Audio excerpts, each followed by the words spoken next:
Really appreciate it.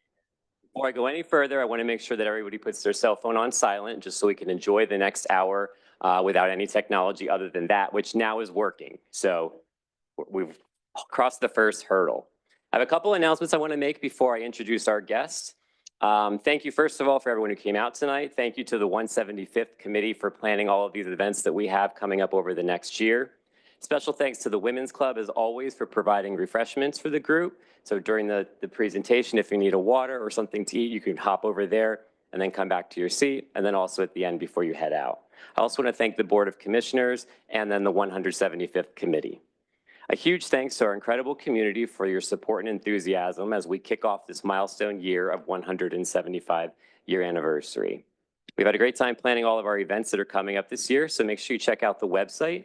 There's a whole year-long amount of festivals going out, or stopping with the Fall Festival then in September. We do have some great sponsors so far this year. The Willows at Ashcombe Mansion is our platinum sponsor, as you can see up here. We thank them for their generous support. Their beautiful venue, which now offers full-service food and beverage options, is perfect for social, corporate, or private events. And you can find more about that mansion at ashcombemansion.com. A special thanks also to our community partners, the Cochran family, Paul and Epi Rigney, and our 175 for 175 sponsors, Jeff and Carmen Williams, Dellinger's Auto Body, and Duncan Nolf Hearing Associates. You see, Dellinger's isn't on there, and neither is the Hearing Associates because those just came in. So we keep getting more sponsors, which will be great. So we'll keep adding to the list. There's still many ways for all of you to get involved. If you want to volunteer, sponsor, or make a donation, you can please go to our website at uatwp.org. And now, I'm honored to introduce our speaker for today, Dr. Amanda Cheromiah.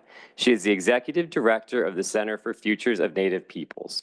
Dr. Cheromiah is from the village of Powati, located in the homelands of Laguna Pueblo in New Mexico. She's the granddaughter of 6 relatives who attended the Carlisle Indian Industrial School. Because of them, she works, lives, heals, feels the spirits, prays, survives, and thrives in the heart of the beast, Carlisle, PA. She believes one of the greatest gifts she has as an educator, mentor, and sister is the ability to build the confidence of people through storytelling, kind words, and digital media. Dr. Cheromiah cares deeply about giving back to her Indigenous community and transforming spaces through visual narratives and Indigenous-focused scholarship and methodologies. Dr. Cheromiah earned her PhD in higher education from the University of Arizona in Tucson in 2021. So please join me in giving a warm welcome to Dr. Amanda Cheromiah. Hello. All right. Well, I'd like to introduce myself in my native language called Keres. It's spelled K-E-R-E-S. Are there any linguists in here out of curiosity? No, all right. So, Guati se hopa, kau tuista, shashka tena hanusta. And that language is an isolate language out of New Mexico, and New Mexico is in the United States. And so for those who may not know, it's the only state with a license plate that has USA on it. So do know it is in the United States. So my tribal community is located southwest of Santa Fe, New Mexico, west of Albuquerque, going towards Gallup. So if you're kind of familiar with the land.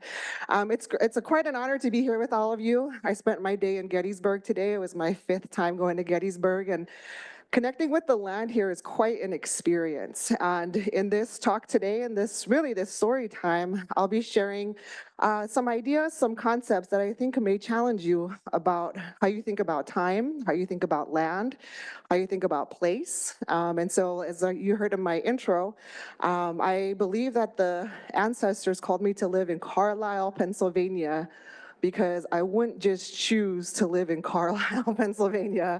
No offense to those who love this area and this community. It's not my cup of tea personally, but why I'm in Carlisle is far bigger than I know right now. It's just such an honor to be there. It's hard to live there sometimes, but it is a higher calling that I believe why I'm there. So it's a pleasure to be here with all of you.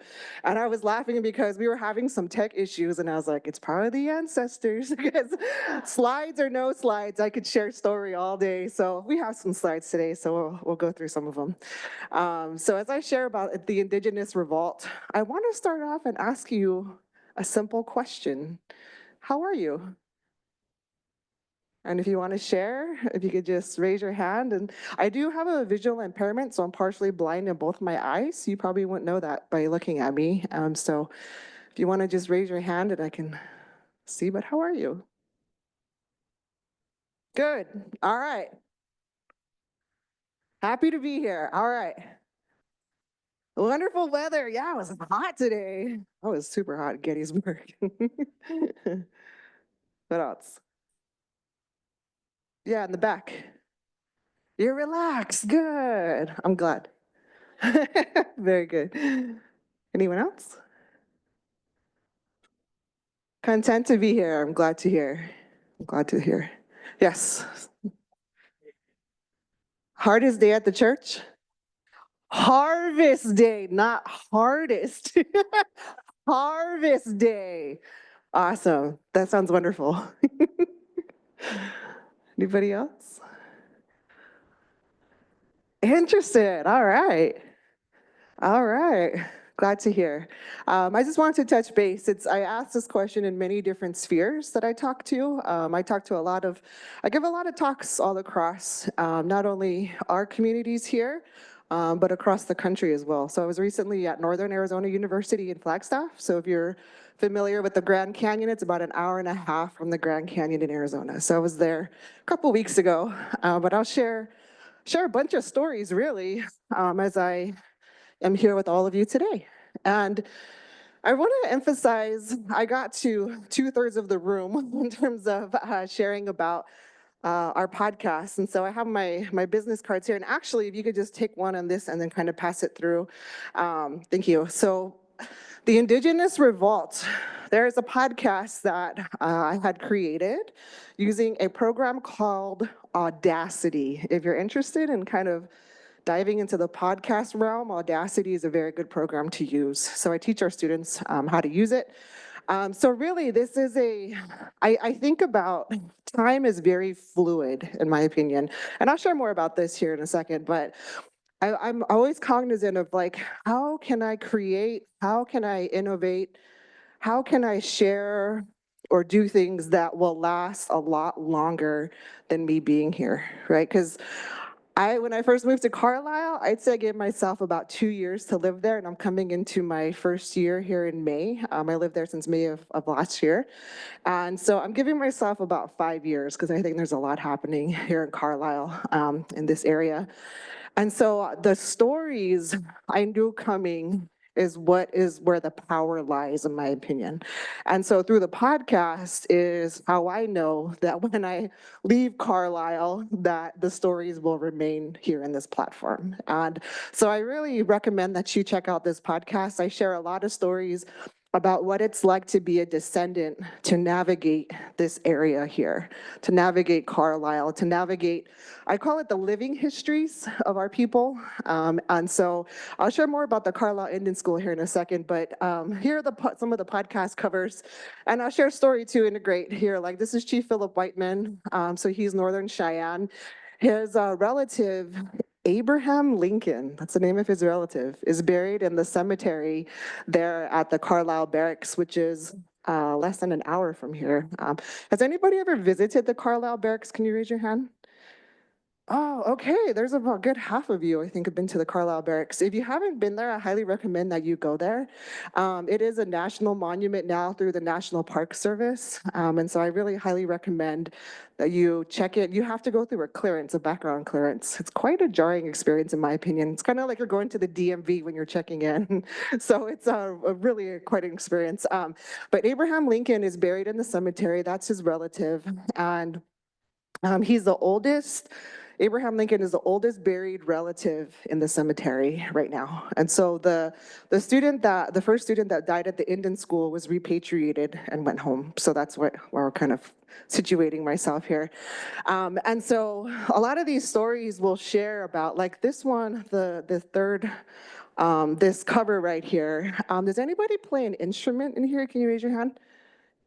All right, musicians. Okay, this may be of interest to you. So the Carlisle Town Band in November brought to life the score, the music that was played by the Carlisle Indian School students. And so they found the scores in the archives. There were some pieces that were missing. So there were some, of course, modern day musicians and technical artists, I don't even know the exact composers, who helped fill in the gaps for those pieces of the score that were missing. And so the Carlisle Town Band in November brought this music to life. And it was quite an experience to be there to listen to this modern day debut of what our Indian people played back in the day. And so the Indian School was open from 1879 until 1918, so a span of 39 years.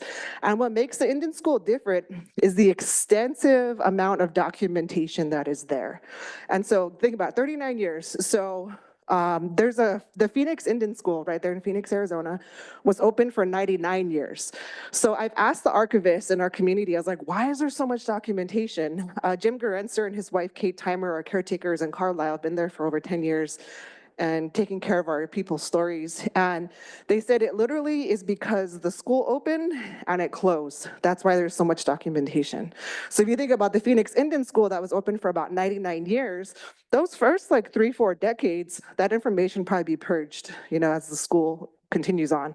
So what makes the Indian School different though is, well, one, that there's a lot of documentation, thousands and thousands of photographs, thousands of letters, thousands and thousands of just sheer documentation. So that's what makes one reason why it makes the Indian School different. The other is the band. So the band was renowned. The band played at Carnegie Hall, played at the opening of the Brooklyn Bridge, played at one of the presidential inaugurations. There were some pretty badass people there. And so you just don't play at Carnegie Hall. So that's pretty amazing. And so then the other thing too is, of course, the renowned sports. So a lot of you probably heard of Jim Thorpe. And they put Carlisle on the map on a national and international way that was just remarkable in my opinion. And so Jim Thorpe and Louis T. Wanima, who is often in the shadow of Jim Thorpe, they were Olympians and went to the Olympics. So Louis T. Wanima, he's a runner out of Hopi, which is northeastern Arizona, and so kind of close to Utah, New Mexico, Colorado, the Four Corners area. So he was the only Indian School student that went to the Olympics twice. So in 1912 with Jim Thorpe, and then in 1908. So the band and the sports team really set the Indian School apart. And then also the other element is the amount of money that came through from the federal government. So there's a lot of documentation about the students having these accounts because there's an outing program, OUTING, so outing. So essentially it's where, the whole school was designed to culturally eradicate our native people. That was the whole point of the school. So essentially, it's as if, so pretend we were all apart and going to a school where we all were students there, and we went to an institution and someone said, all right, you got to choose a Christian religion. I don't care what you practiced before, you choose a Christian religion. If that was our group, I'd imagine there'd be like, why are you making me choose that? Like taking away some of the self-agency of the people, right? That's a part of the plan, is to fracture our native people because of the land grab that was happening all across the United States. So in that 1800s, I mean, really since like 1492, but in the time of the 1800s, as Western expansion was happening, so were the federal government and our native people clashing for that land. So a lot of our native people who came here were from tribal communities who resisted, like the Sioux communities and the land we now know as North Dakota, South Dakota. So as we kind of go forward here, so these stories, this podcast talks about navigating through this history, really living history. Dr. Darren Lonefight is the founder of the Center for the Futures of Native Peoples, and I welcome you to come to our center in Carlisle. So if you're a grandparent, can you raise your hand? Much love to you. Our center is a 3-story building, very colonial style building, was built in like 1770 something. It's a very unique building to me. Actually, it wasn't built there that time, sorry. 3-story building, colonial style. very different than what I know in my community in New Mexico. And so the way that I have, and my coworker Holly Coombs, which much love to her, she's the administrative assistant, and Don Truden, who's the postdoctoral fellow, we create our house like grandma's house. And I'm not a grandma, but I'm a granddaughter. And so in this place where, in my opinion, is very jarring to me, when we go to grandma's house, it has tons of pictures in there, high quality picture frames, low quality picture frames, everywhere in between. We have snacks, we have a refrigerator stocked with drinks, we have coloring books, we have playing cards, and we have just this place that we built that is filled with love. And so when our students come in, they feel this sense of home. And especially as I'm navigating this place on the living histories, it's very comforting for me to be in grandma's house. So we call it grandma's house. That's why I asked if there's grandparents, because I honor you grandparents, because building that place of love and care is so important, especially here in Carlisle, in this area. And as you see here, if you're familiar with Carlisle, I challenge you to find this metal plate. There's actually two of them. It's behind 113 Social, if you're familiar. And I challenge you to go find that plate. But it's very caricature looking in terms of, it looks like the logo for the Washington Redskins, which I had learned that the Redskins actually practice in Carlisle. So a lot of history there, you know, like when I look at this episode here, like I share stories in the moment and I try to document as best as I can to capture it. And so I'll share a little bit more about why Carlisle is such a jarring place to me. But here's some recent episodes that I had released. This one's about the photography. Again, the photography is so stunning because John Choate, he was a local photographer in Carlisle, took these phenomenal pictures of our Native people. He was a really good photographer. Are there any photographers in here? Can you raise your hand? Okay, all right, yeah, I'm also, yeah, so anybody use your cell phone? I guess you're all photographers, you know, which I could teach you some tips and tricks here, but so with the photographs, gosh, these photographs were so compelling. This is one of them he took, and so these photographs will withstand the test of time as long as we have the internet.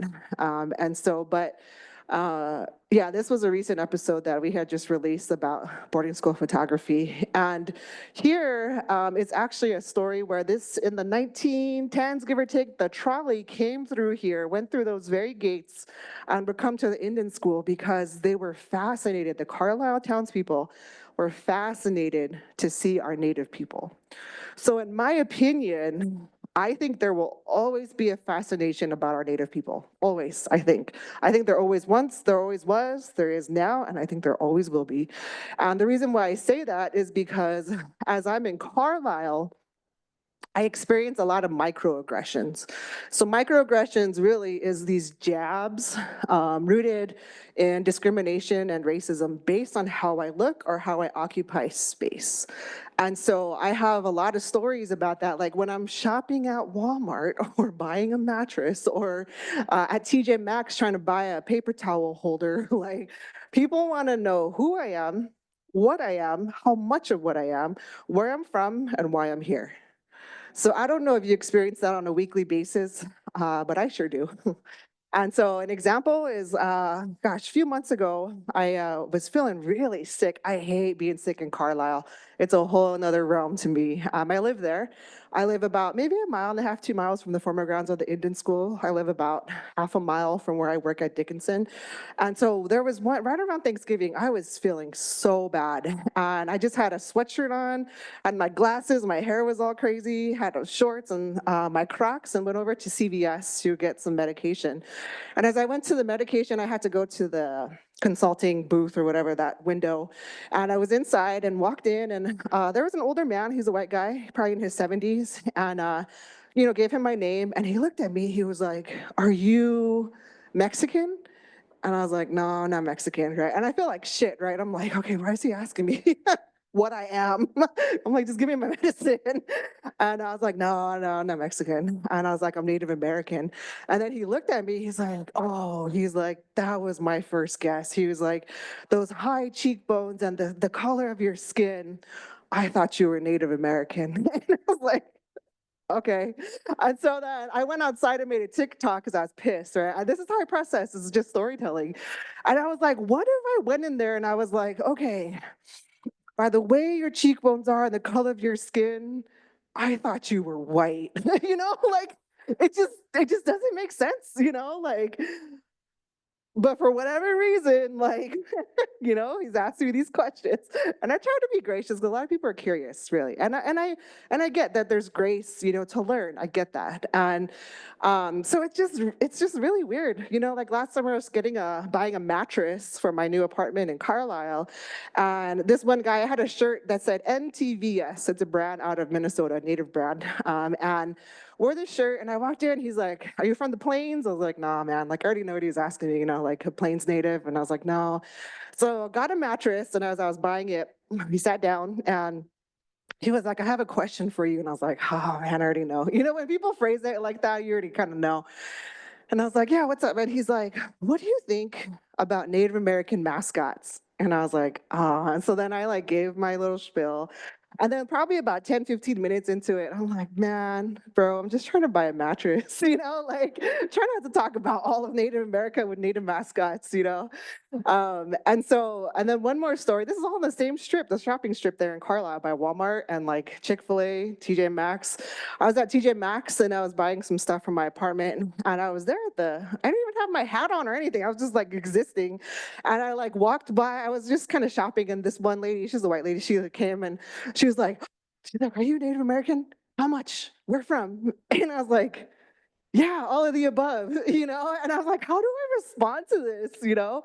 And so she was just curious why I was there, and I was like, "Well, I work at the Indian School," or not the Indian School, like work at Carlisle or the Dickinson College, and so that was very jarring to me, like I was in Chipotle eating a burrito. Someone's like walked up to me, two girls, they're like, "Do you speak English?" And I'm like, "Yeah, do you?" you know? And their coach wanted my number and he was too chicken to come ask me. So he sent the girls on the volleyball team to come ask me. He never texts me, by the way. But so it's just, these experiences are very interesting. So that's why I say, I think there's always going to be an interest in our Native people. And so I really, like, and I'll share one more story too. Like, I went to the Cumberland Historical Society bookstore. So if you're familiar, it's on right off the strip there, High Street. And I walked in, there was a new lady there. So we work pretty closely with Cumberland because they have a lot of our people's stories through the records. And I was just like, okay, what, I was buying a book that had pictures of our Native people, which they have that there, the documentation, there's some documentation. And this lady, I didn't know her, she was at the counter, and I had walked up and I was gonna pay for this like $5 book of our Native people. And so she was like, "Are you a member?" Which a member of Cumberland County. She's like, "Are you a member?" And she's like, "I'm guessing not, that you're a visitor." And that's all she said to me. And so my defenses flared up because why did she say that? Based either how I look or how I occupy space, she assumed that I was a visitor. And I got defensive and I was like, I actually work, with Kate Timer, who's part of Cumberland Historical Society. And I felt like I was defending myself. I was like, I work down the road, like I'm a paying tax person here in this community, but she assumed, again, either how I look or how I occupy space, that I was a visitor, that I didn't live in Carlisle. So this kind of gives you a little bit of an idea of what I experience as a person of color here in central Pennsylvania and south central Pennsylvania. And it's interesting because with our Indian people, when Richard Henry Pratt, who was the founder of the school, when he brought our Native people in the very early days in like 1879, 1880s, he would bring our Native people at odd times, like on the train, and they would arrive like at midnight because there were gawkers there from the Carlisle community who wanted to see our Indian people. So again, I emphasize, I have a little glimpse maybe of what my Native relatives would have felt like when they first came to Carlisle. So that's why I say I gave myself 2 years to be here because it's quite an experience to live here in Carlisle and in this area. So as we go forward here, I do want to mention that we have a symposium coming up here at the end of March. So you are welcome to join. Here's the QR code, and there's a virtual option too. So it really is, when I say relatives, like I don't know what my purpose is truly and fully while I'm there in Carlisle, but I do know that I'm a caretaker, and I do know that I welcome all our relatives to come and learn and be a part of the healing journey. Because I recognize, even in Carlisle, that there have been, I call them caretakers, really caretakers who are non-native, who have helped to advance the knowledge of the Indian school. And I fully recognize that. And so in these spaces like grandma's house, it's like, I'm like, what would my grandmas do? You know, that's kind of what always in the back of my mind. And they would say, come, you know, come, just come, you know? And so that's kind of how I envision, like, you know, just come be a part of, come learn with us. And all of you are here because to some extent you want to learn, you know, like come. And so I'm really glad that all of you are here to hear more of these stories. And you know, as I'm navigating, I know there's a lot happening, a lot of shifting happening in our political landscape. And I'm always reminded, though, when it gets hard, when those days get hard, when I have cabin fever in Carlisle, which is horrible. Oh, I hate it. If I'm sick in Carlisle, I hate that too. But I always remember that I come from strong communities, and I can prove it to you. There we go. So this is about a mile from where I work. This is a picture taken in 1884. And so back on that back part, that house was Richard Henry Pratt's quarters, his original quarters. So he was at the school from 1879 until 1904.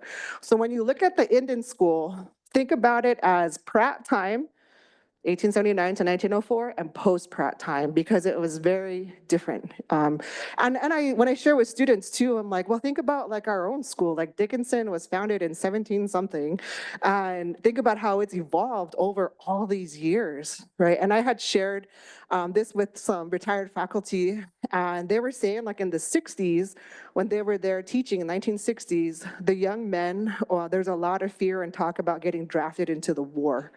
And I cannot, you know, I don't understand that. And I acknowledge that that is a very different time than it is right now in 2025, right? So as Dickinson has evolved, right? So did the Indian school. So it evolved in those 39 years.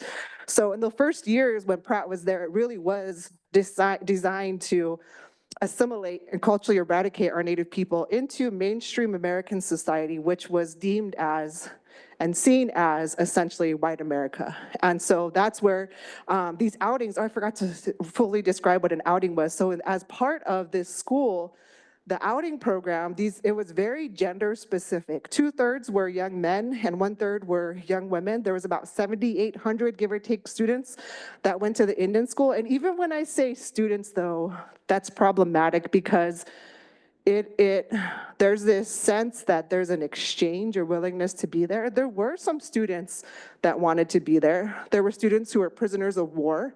There were students who were orphans. There were students who were forced to go there. So really the whole gamut of how these young people got there. There were even students from Puerto Rico that came here.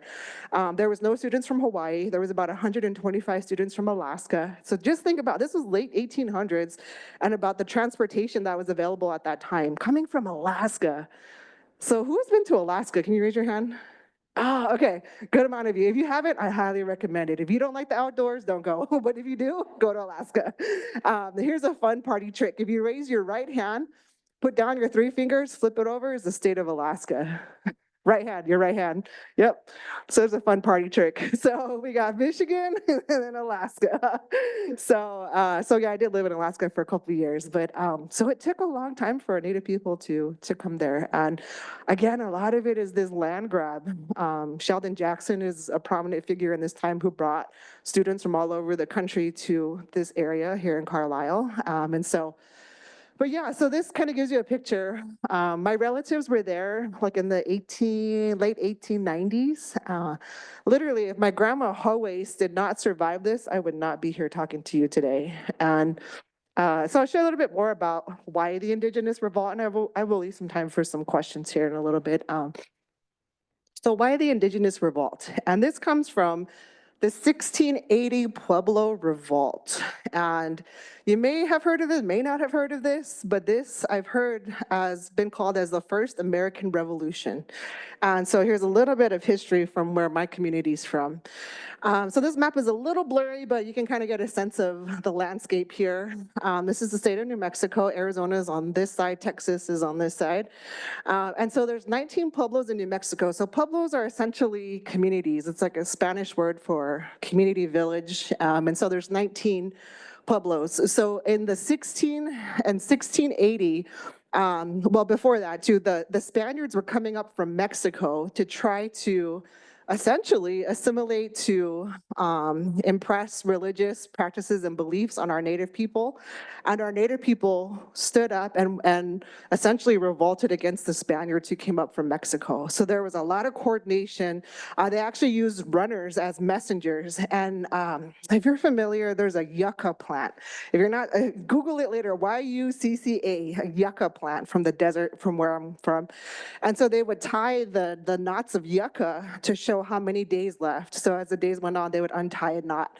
And so what I heard is that the Spaniards got word of the revolt, and so our people revolted earlier than anticipated. But what happened was our Pueblo people, because of the coordination, overthrew the Spaniards in that time. And so really it sustained our communities. So who's been to New Mexico before? Can you raise your hand? All right, so good. Okay, cool. So if you haven't, I recommend you go to New Mexico as well. But if you go there, there is just a strong presence and sense of our native culture and our people. And it's very different than over here on the East Coast, very different. And so, but if you go to Santa Fe, you'll see natives, you'll see the jewelry, you'll see the turquoise, like it's present and it's there. And I always say, like, this is my opinion, that I believe that our Pueblo people are uniquely positioned in this country. And why I say that is because former Secretary Deb Haaland was the first Native American woman to serve at a cabinet level, president's cabinet level. And she is from our community, Laguna Pueblo. So out of all the 500 and something communities, Native communities in our country, she was from our Pueblo community. So that's kind of my theory, but that gives you an idea. So the revolt really is a stance, a celebration, a countering. So when you go to the US Capitol, the next time you go, look at Popeye. So Popeye was there, and I always look like the presidential inauguration, I was watching it, and there was a band in the US Capitol, and when I was looking at the TV screen, I was like, oh, it looks like Popeye was like overseeing what was happening, you know? So next time you go, take a look at Popeye, because he was the leader of the Pueblo Revolt. So another story and connection in regards to our people. So that kind of just showed you a little bit. And here, this is my grandma hallways. This is what the enrollment cards look like. So again, about 7,800 of our Native people. And so that's her generation. I don't have a picture of her. She gave birth to my grandma Edith's generation, who gave birth to my grandma Ovi's generation, she's on the left, who gave birth to my mom's generation, and then gave birth to me and my sister. So that just shows you like how closely connected I am to our community at the Indian School.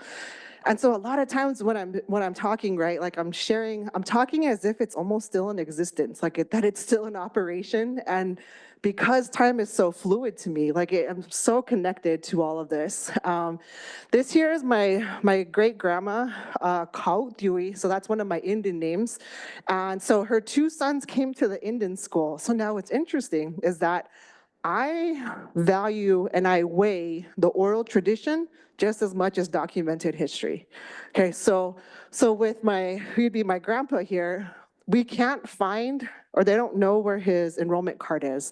So either that could be like he actually didn't go to the school, but in my family's history, they said he went to the Indian school. So I value both. And then there's Ben Sionia, so that's his enrollment card there too. So there's a value in both to me. And people ask me too, like, well, what happened to your family? And I tell them, I'm like, I'm not ready to delve into that yet, because again, I'm inundated with all this information collectively about the Indian School, but also the history around here.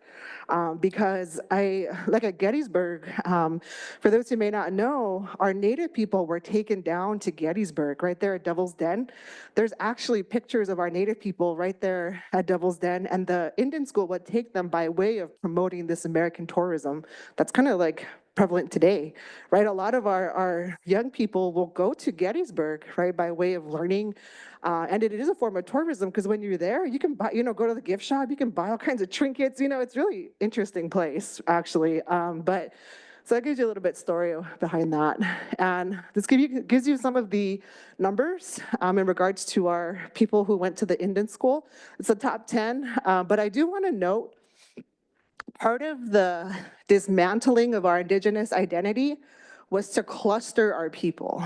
So here, Sioux, it negates that there's Dakota, Lakota, Nakota.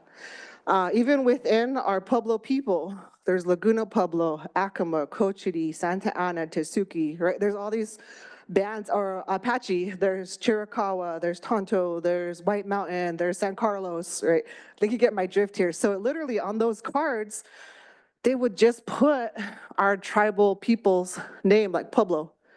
So it would fracture, it would try to erase or eliminate where our actual communities are from.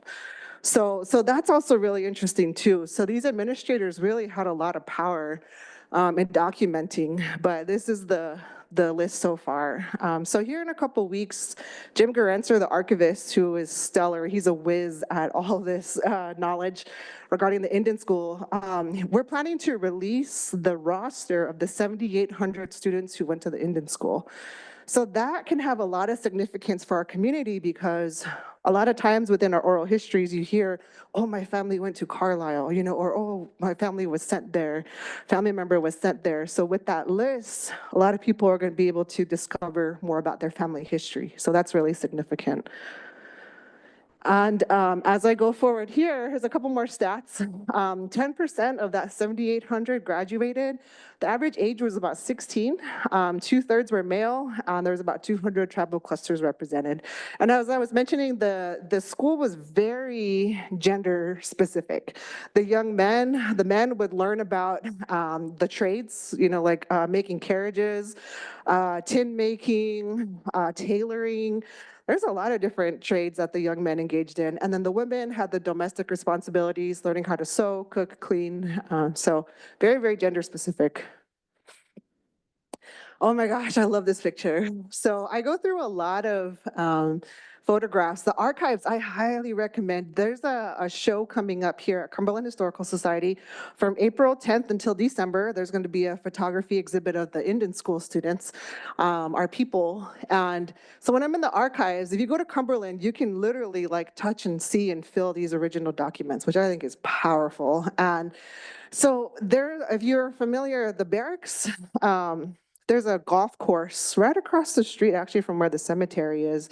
And it's a 2-mile loop, and I often walk that loop. And to me, I've never lived in a place where I experienced 4 seasons. Like that is one of the coolest elements here. Like, because in New Mexico, there's kind of a little bit of some of the 4 seasons. Southern Arizona is like hot and less hot, and then Alaska is like cold and less cold. So I don't really like experience the seasons there, So, but here, oh my gosh, that's one of my favorite parts in living here in this area are the seasons, and I can't wait to see spring. I'm so excited for that. But I wondered, I was like in my walks, like, did our native people get to engage with the elements? Did they get to climb the trees? Because there's a lot of beautiful trees here. And when I was going through the archives, this made me so happy because there's photographic evidence that they did. So you can see the young little boys up in the tree. And that just made me so happy, because again, they're in this system where everything was regimented. And it was like Richard Henry Pratt was a part of the military and he ran the school as such. And so these young people had drill, it had a very tight schedule. You can look up the Bell schedule, it's pretty intense. Like these young people, who are coming here and under this surveillance, really, in my opinion. So that always it makes me smile. Oh, this one makes me smile too. I love this picture. Because in that time, right, the photography, a lot of times you had to sit still for like 15, 30 seconds in that type of photography in the late 1800s with those glass plate negatives that were produced.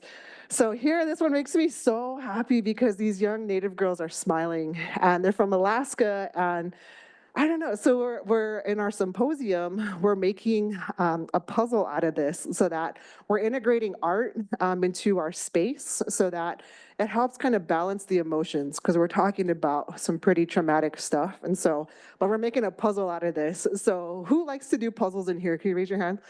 Much respect to you. I'm not a puzzler.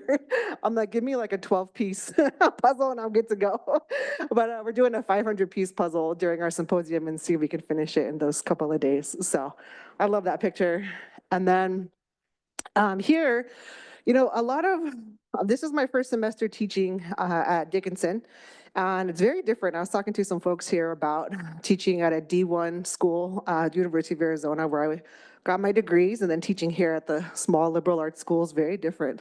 The level of curiosity here is really profound to me. But no matter which space I teach in or where I engage, my whole philosophy is to build the confidence of learners. Because in my opinion, if you build the confidence, there's no telling what the person can do.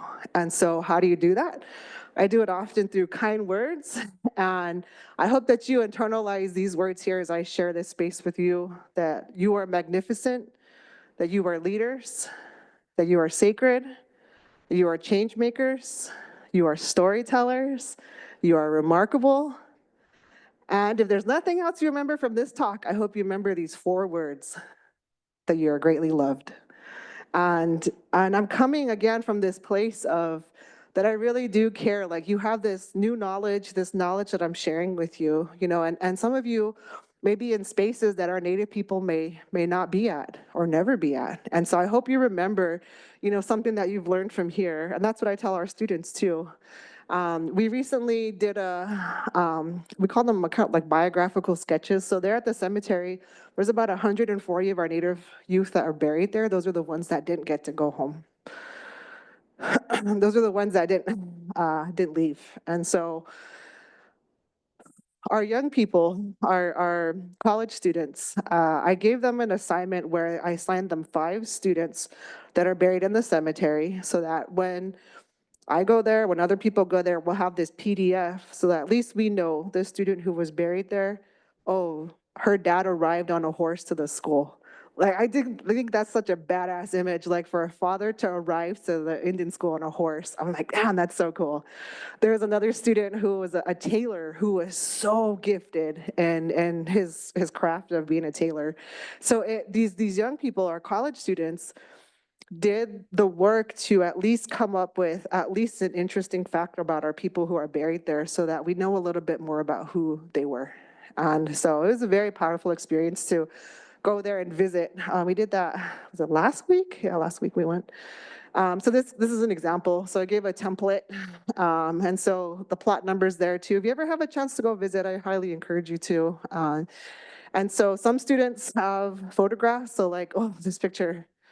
Again, these pictures are so powerful. John Choate took this picture. This is one of the most well-known photographs, but so at least we know, with the student who's buried here, we know a little bit more about her.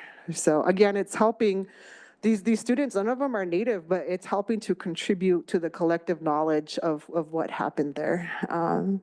Really powerful stuff. And so I'm not gonna go through all of this here, but it's essentially, I asked them to reflect and ask them like what it was like to go through that experience. And when I talk to our students, I always tell them, like, be mindful of the elements that are around you. When we went to the cemetery, there was this light rain that came down, and that was like the only time it rained during that span of time that we were there. And I told them, I was like, pay attention to that, like pay attention. Like with Chief Philip Whiteman, who was in one of the pictures, who his relative is Abe Lincoln, who's buried in the cemetery. I kid you not, the elements responded to him. There was a part when I was on the barracks when I was with Chief Whiteman, and the wind, I don't know, there was a gust of wind that came, and where we were standing, there was all these leaves, it was November, and these golden leaves, and it was as if the leaves were running, and Chief Whiteman was like, he's like, look, they're here. And showing that our people, our native people, like the presence is there, so I always tell them to be mindful of the elements, our native people, and our relatives who are here who are not native. And so it really is, this class design, I try to, I care about the student. Again, I care about their confidence. All these grades and stuff are formalities to me. Like, this is a class, it's not a hard science, it's not STEM class, right? It's not a language class, it's a humanities class. And so I really try to emphasize that, these technical skills about how to make a podcast, how to share your story in a digital story, which is like 3 to 5 minutes, right? Like, those skills they can take on no matter what major they are and take it on to their degrees and their fields. Like, it's about sharing stories. So this kind of gives you an idea here.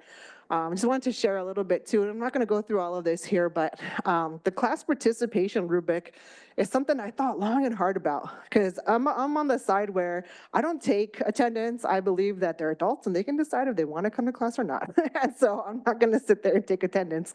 But essentially, on the second part of the participation, I tell them, when you do your assignments, do it in honor of them. Do it in honor of our relatives who went to school down the road from where we sit and learn. Like, do it in honor of them. So it's a different way of thinking and centering. When I talk about the revolt, it's centering our Indigenous knowledge in that learning space. So the Indigenous revolt is the counter narrative of what's happening or what happened. And as I kind of finish up here, this is kind of how I describe the approach here, the spiderweb concept, the Grand Canyon time is food and cultural map, and I'll just run through these really quick and give you a little bit of time for questions. So the Grand Canyon, who's been to the Grand Canyon? Oh, okay. So if you haven't, just think about the most magnificent place you've ever seen, natural resource place. And so for me, one of them is the Grand Canyon. And when you're in this place, there's elements that work together. Sometimes you can see them, sometimes you can't see them. If you're there by yourself, it could be a little scary or intimidating, but if you're there with people, it could be this great adventure. And you see here these elements that are built on top of one another, these layering. And so there's no words to really describe being there because it's so magnificent. And so this is how I describe what's unfolding in Carlisle, is the Grand Canyon unfolding. And that is the only way I can illustrate it, because I was telling my mom one day, I was like, Mom, like, I don't have the words to describe what's happening here. And she was like, Mandy, I don't think you ever will. And so I used this illustration and I told her this, and she's like, yeah, that makes sense. So now I use it now in different groups. But it's just this magnificent healing and love and joy and hurt and pain, but it's this journey that's unfolding where there's really no words to encapsulate what's happening in Carlisle and what's unfolding. So that's the Grand Canyon. And these are some of the pictures of just that, the Grand Canyon unfolding in Carlisle, just this healing coming together. So I say, I Grand Canyon you. And so it's like, the word love, you say like, oh, I love cookies. And then I'm like, oh, I love my sister. I'm like, there's, like love is just kind of thrown around. But I hope you remember that I Grand Canyon you, where there truly is no words to describe just the level of connection that we have here right now. So I Grand Canyon you. And as I kind of round out here, so time is fluid. And so this is such a fascinating. Has anybody seen this photograph before of Tom Torlino, the before and after?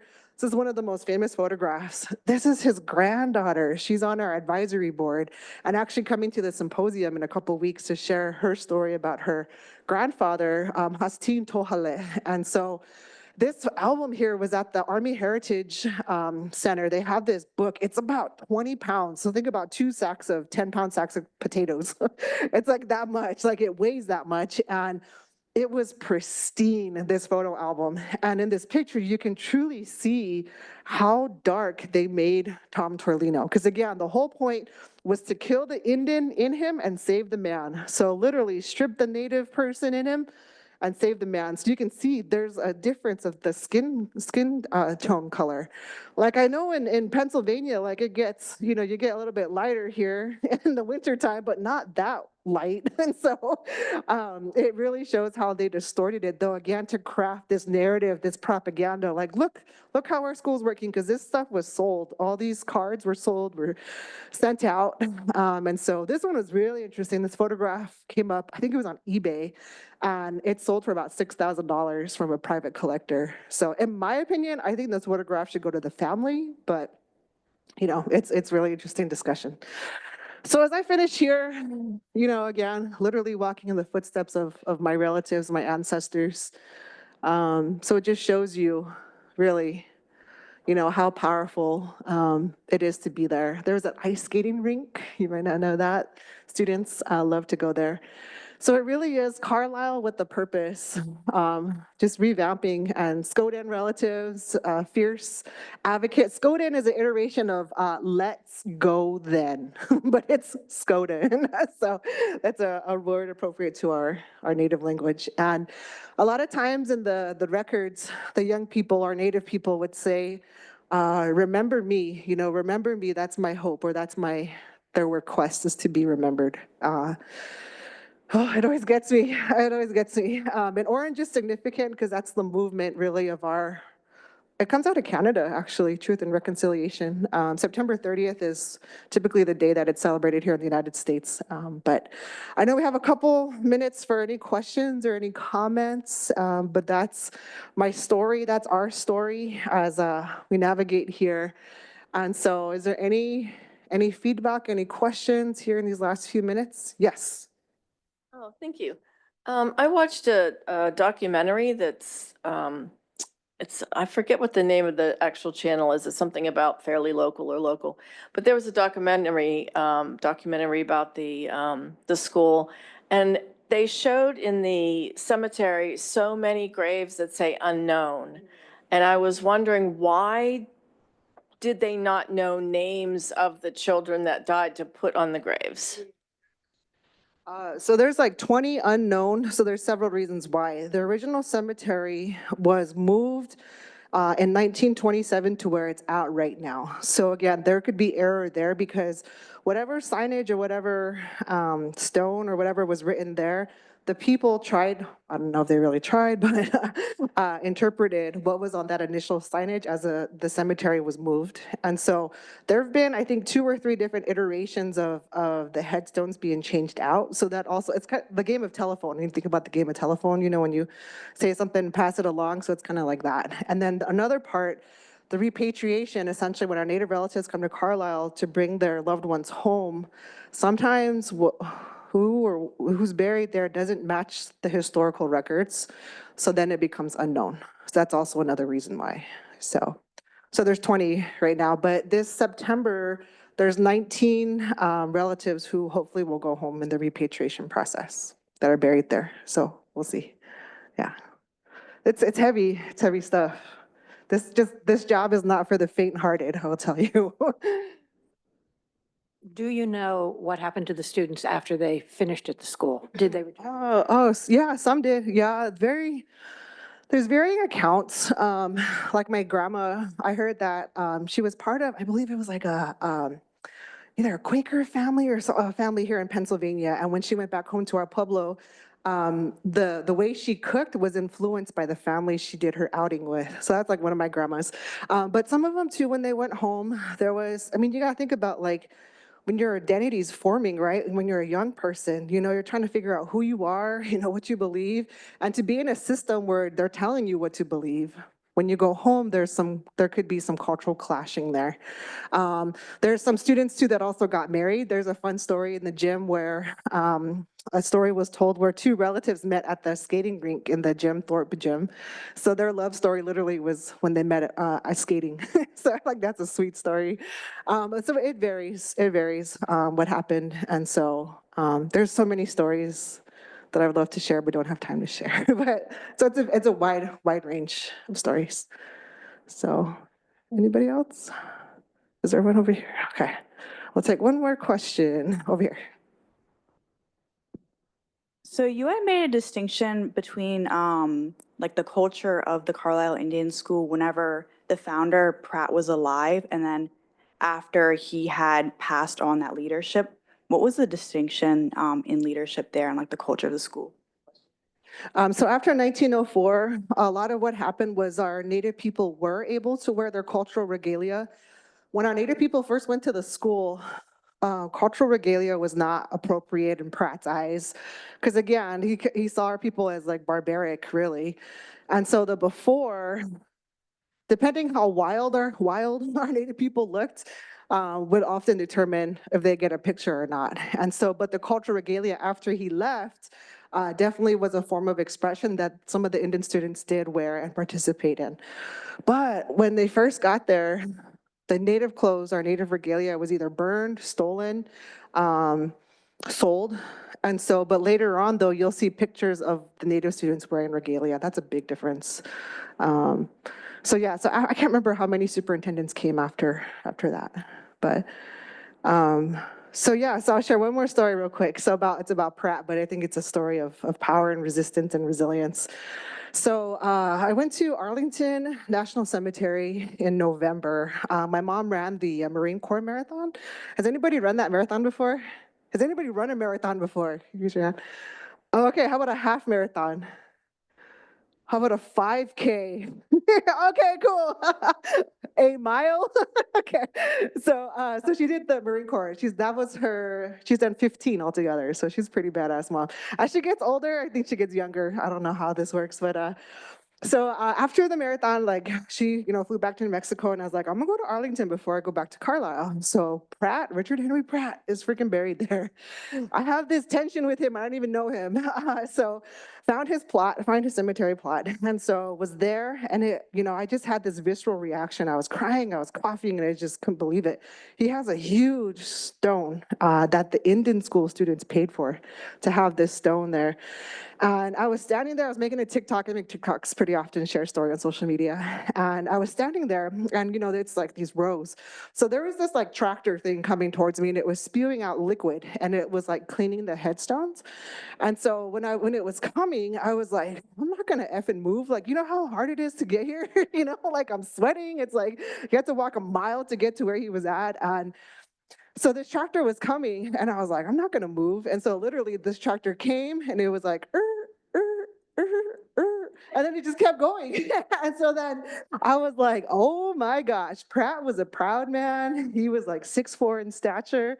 And I was like, if he would have known that like a Native woman held her ground and held her stance and his stone would not get cleaned, he probably is turning in his grave right now. So it was this moment of just holding my ground and holding my space, and how I know too as an Indigenous woman. So I will share it and leave that as the end. So I thank you so much for sharing story and just hearing my story. And so I'm so glad to be here. Thank you so much.